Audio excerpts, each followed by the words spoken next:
이명박 전 대통령 소환에 대해 도민들은 싸늘한 시선을 보냈습니다. 전북 출신 MB 주변 인물들에 대해서도 사필 규정이라는 반응입니다.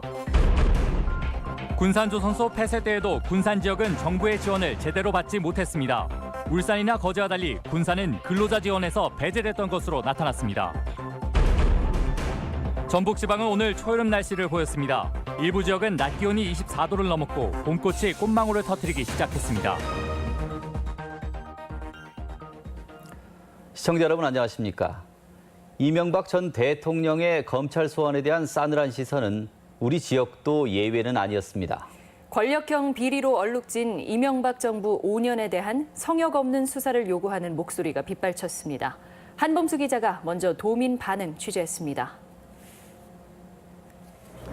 검찰 포토라인에 선 이명박 전 대통령이 굳은 표정으로 국민과 마주했습니다. 국민들에게 미안하지만 자신 역시 할 말이 많다는 이 전 대통령의 발언에 시민들은 실망을 숨기지 않았습니다. 다스 차명 수유와 국정원 특활비 유용 등 숱한 의혹에 솔직한 해명을 기대했지만 정치보복 프레임을 내세우며 책임 회피에 급급했기 때문입니다. 자기 입장만 발표하는 것이지 우리 국민으로서는 아니라는 것. 국민들이 더 판단한다는 것. 전직 대통령이라는 신분에 얽매이지 않고 공명정대한 수사가 필요하다는 의견도 이어졌습니다. 죄진 사람은 죄값을 치르게 만들어야지. 그게 정당하지. 전직 대통령이라서 봐주고 그러면 국가가 제대로 수절 못하는 거 아니에요? 시민단체들은 이 전 대통령 소환이 늦었지만 그래도 다행이라는 반응입니다. 연관된 권력형 비리는 남김없이 밝혀야 한다며 용산 참사와 민간인 사찰에 대해서도 진상조사를 강조합니다.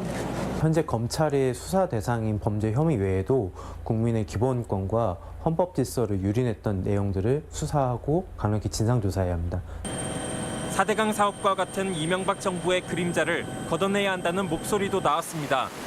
이명박 당사자의 이해관계 밀접히 관련된 사업들입니다. 따라서 이번에 검찰에서 그런 부분에 대해서도 충분히 조사를 해서 철저하게 처벌하는. 노동계는 노동자의 희생을 강요하던 이명박 시대의 논리와 작별해야 한다고 주장하기도 했습니다.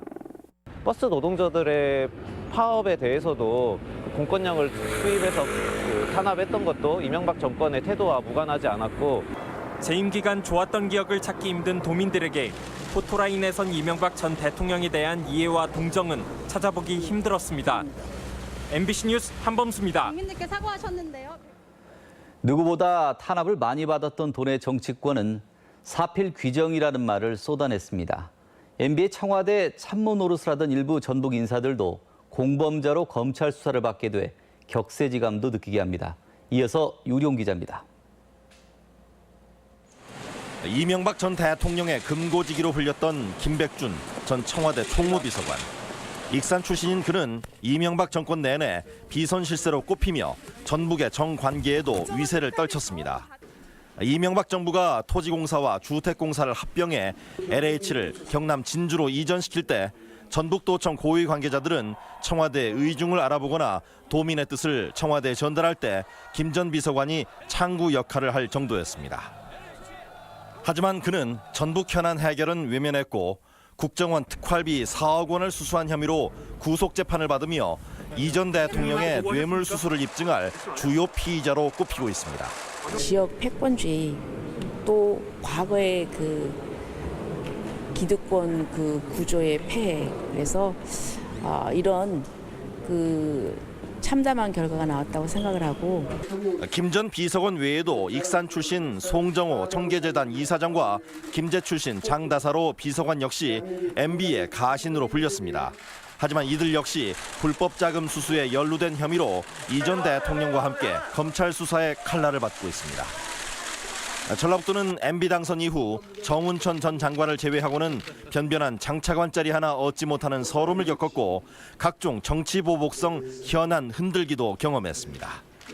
대통령이 되는 것이 중요한 것이 아니라 역사에 어떻게 복무했는가 하는 잣대로 국민은 심판하게 될 것입니다. 잃어버린 10년의 평지 풍파를 겪었던 전북. 이 전 대통령의 검찰 출두를 바라보는 시선은 따가울 수밖에 없고 전북을 외면하고 MB 개인의 이익에 봉사한 전북 출신에 대한 평가도 냉정할 수밖에 없습니다. MBC 뉴스 유룡입니다.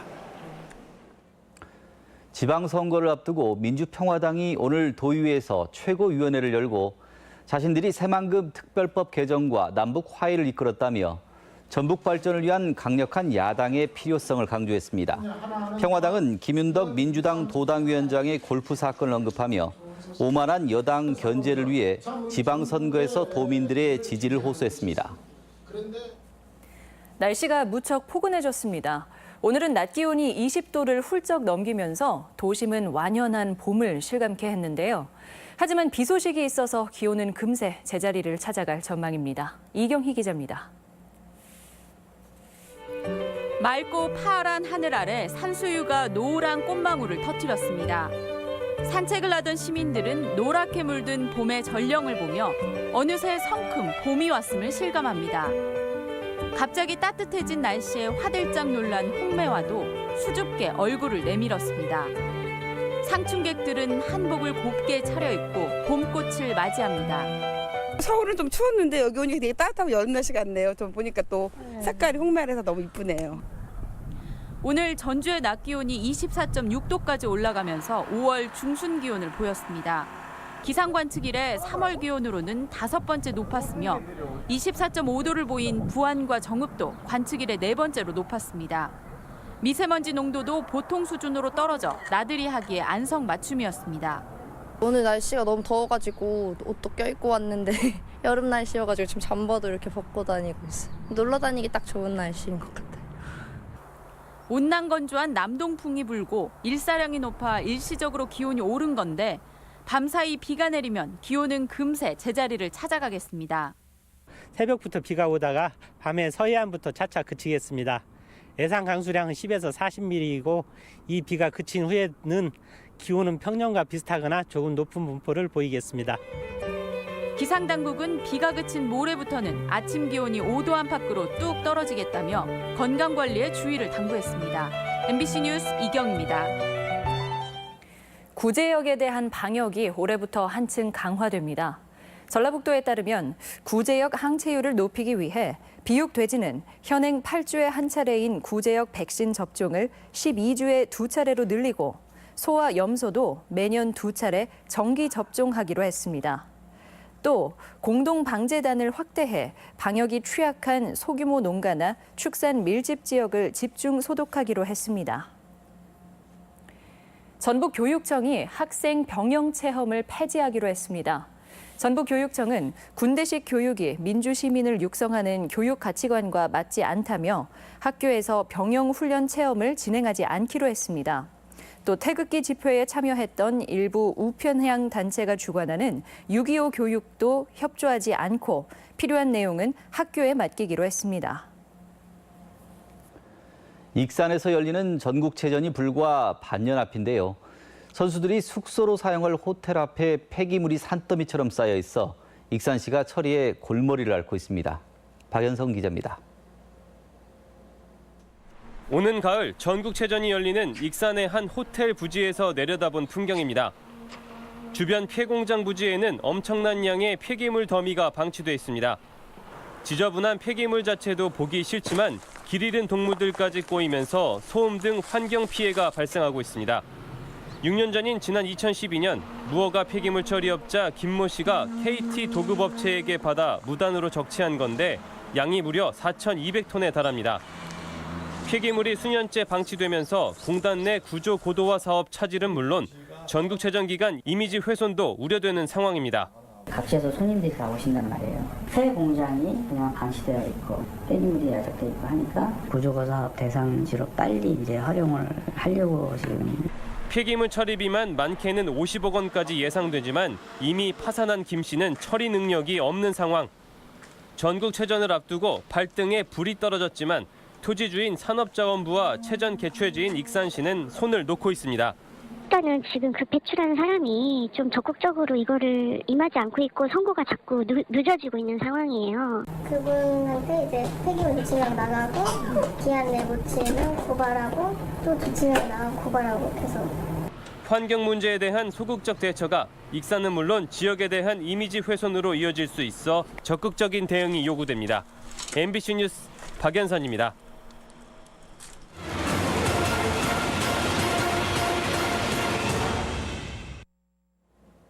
GM 군산공장 철수로 근로자들이 떠나고 지역이 파탄 지경이지만 어떤 수습책도 보이지는 않고 있습니다.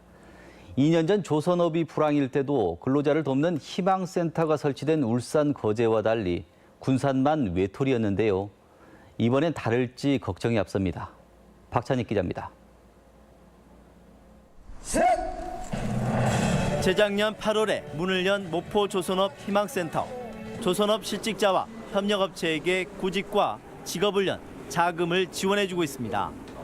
정부가 세계적 불황에 빠진 조선업을 특별 고용 지원 업종으로 지정하면서 모포를 비롯한 울산, 거제, 창원 등 대표적인 조선업 밀집 지역 4곳의 희망센터가 잇따라 개소했습니다. 하지만 근로자 6천여 명의 현대중공업 조선소와 80여 협력업체가 있는 군산만 쏙 빠졌습니다.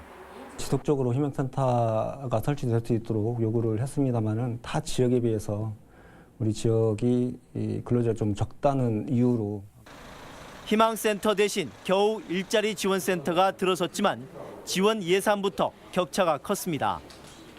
모포 희망센터 예산은 연 75억 원인데 반해 군산은 10분의 1도 안 되는 5억 원 수준. 더구나 다른 4개 희망센터는 정부 추가 지원을 받아 연장 운영되고 있지만 조선소가 사라진 군산 일자리센터만 소리 소문 없이 문을 닫았습니다. 6월 말에 현대중공업이 폐쇄됐기 때문에 더 이상 그쪽으로 일을 할 수 있는 근로자나 여건이 되지 않기 때문에 작년 7월 군산 조선소 가동이 완전 중단되고 협력업체와 근로자들이 군산을 떠나자 도와 군산시가 아예 손을 놓은 것입니다. 절체절명의 위기에서 근로자를 구하고 군산을 되살릴 수 있을지 지역 정치권과 행정의 역할이 다시 한번 시험대에 올랐습니다. MBC 뉴스 박찬익입니다. GM 사태로 인한 군산 지역 근로자를 지원하기 위한 정부의 합동설명회가 내일 산업단지공단 전북본부에서 열립니다. 합동설명회는 정부 부처와 산업은행 등 유관기관 관계자들이 참여해 GM 군산공장과 협력업체 직원, 소상공인을 상대로 맞춤형 재취업과 금융지원 등 정부의 지원 대책을 설명할 예정입니다. 오늘의 간추린 뉴스입니다. 전북체육회는 이달부터 청소년들을 위한 주말 체육학교를 학교와 체육시설 350곳에서 진행합니다. 체육학교는 토요일 2시간씩 총 30주간 진행됩니다. GM 폐쇄로 어려움을 겪는 군산을 학생들의 현장 체험 학습지로 활용해 지역 경제에 도움을 주는 방안이 모색됩니다. 전북교육청은 전국 시도교육감 협의회에서 이 같은 안을 건의하기로 해 성사 여부가 주목됩니다. 전주 한옥마을에서 사용되는 전북 투어 패스 한옥마을권을 군산 시간여행마을에서도 쓸 수 있게 됩니다. 군산시는 다음 달 이 상품권을 판매해서 군산 시내버스와 공영주차장을 무료로 이용할 수 있도록 할 예정입니다. 전북대 법학전문대학원이 2주기 인증평가를 통과했습니다. 대한변호사협회 법학전문대학원 평가위원회는 전북대 로스쿨이 지난 5년간의 교육 여건과 성과를 평가해 법전원 인증을 수여했다고 말했습니다. 지금까지 간추린 뉴스였습니다. 지난해 4월 세상을 떠들썩하게 한 고준희 양 학대치사 혐의를 받고 있는 친부와 동거녀가 법정에서 서로 책임을 떠넘기며 혐의를 부인했습니다. 지금까지 전북권 소식이었습니다.